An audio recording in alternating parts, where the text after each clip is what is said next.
अस्सलाम वालेकुम फ्रेंड्स, सब कैसे हैं। आज हम बनाएंगे सुल्तानी कोरमा।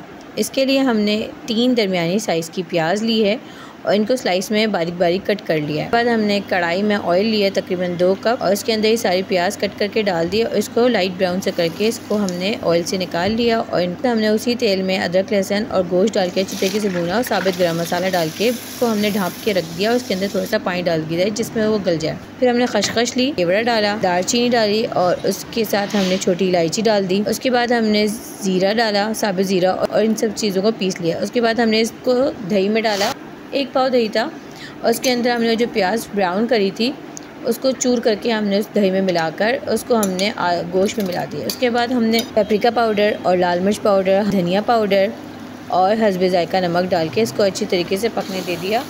और जब गोश्त गल गया और ये ऑयल आ गया तो हमने इसको डिश आउट कर दिया। दुआ में रखिएगा। मिलते हैं नेक्स्ट वीडियो में। अल्लाह हाफ़िज़।